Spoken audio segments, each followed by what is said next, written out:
Halo, selamat pagi teman-teman. Pagi ini saya mau share video tentang penjarangan buah, penjarangan beri. Kenapa penjarangan beri harus dilakukan dan penting?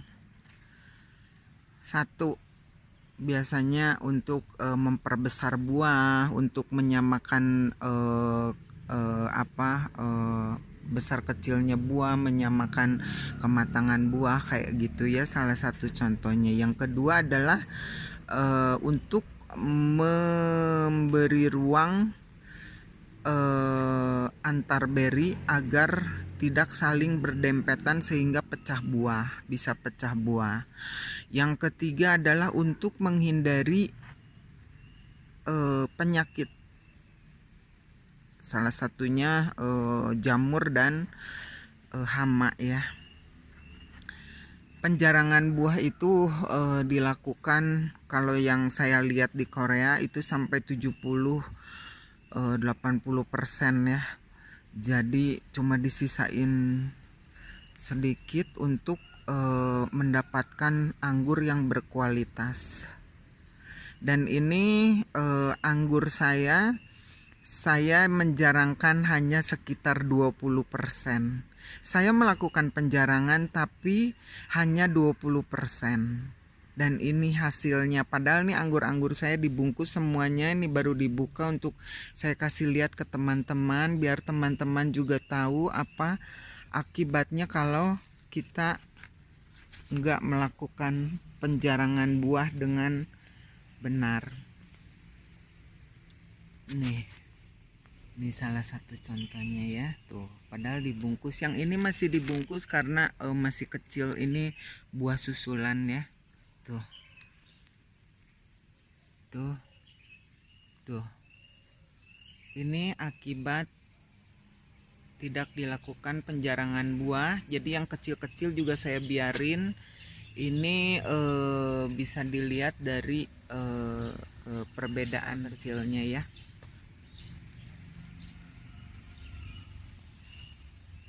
Tuh. Ini saya akan kasih lihat yang busuk. Itu kalau nggak dilakukan penjarangan buah bisa bikin busuk juga ya. Ini salah satu contohnya. Tuh, ada yang busuk dan pembusukannya nggak akan menular, cuma ya, pembusukannya tadi saya bilang nggak akan menular, cuma karena rapat jadinya akan muncul jamur dan hama, dan jamur dan hama ini yang akan bikin busuk yang lainnya. Tuh ya, merambat ini. Yang ini malah udah berjamur tuh. Tuh kelihatan ya teman-teman. Ini perbedaannya antara jadi kismis sama yang busuk. Yang kismis itu menciut tuh, yang belah atasnya keriput itu akan jadi kismis. Kalau yang ini nggak bisa jadi kismis, yang coklat yang berjamur itu, karena itu busuk. Lalu yang ini kelihatan banget, ini busuk. Nah, kenapa bisa mengundang hama? Karena yang busuk ini kan terbuka ya pada akhirnya, dan ini kan manis, jadi mengundang hama untuk datang. Tuh, ini terlalu rapat tuh, lihat tuh di dalam ada kayak begitu. Jadi sirkulasi udara di antara beri juga kelembaban ini enggak terjaga, jadinya kayak begini tuh. Padahal ini gede-gede tuh, segede jempol saya ini. Ini klasternya kecil tapi gede-gede ini, cuma jadinya kayak begini tuh. Tuh. Ini kalau tidak dilakukan penjarangan ya. Biarpun klasternya kecil, tetap kita nggak boleh sayang-sayang karena hasilnya akan begini. Tuh. Kita hanya buang-buang pupuk akhirnya. Pupuk padahal sekarang udah mahal gitu kan. Tuh, dan kita nggak bisa menikmati hasilnya gitu. Tuh. Tuh, ini ada yang busuk tuh di dalam tuh, satu tuh.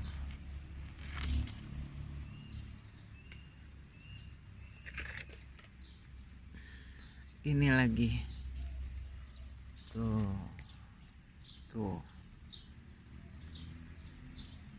ini busuk, jadinya kena yang ininya, yang atasnya tuh ya. Tuh ini perbedaan beri yang kelihatan banget. Saya nggak melakukan penjarangan dengan maksimal tuh, lihat.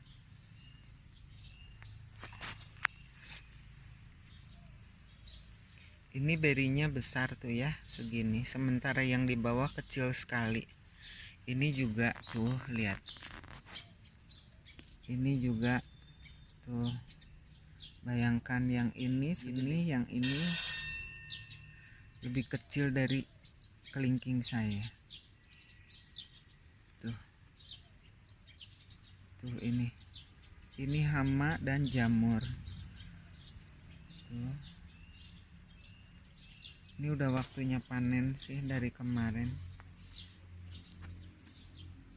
Tuh lihat. Ini bukan kismis, ini busuk ya. Tuh. Sayang banget kan. Nah ini yang keriput, ini kalau dikeringin jadi kismis. Beda warnanya ya. Ini yang paling panjang. Kalau teman-teman ngikutin video saya dari awal, teman-teman akan tahu kondisi anggur ini waktu pas sebelum matang. Tuh, ini matangnya udah kuning.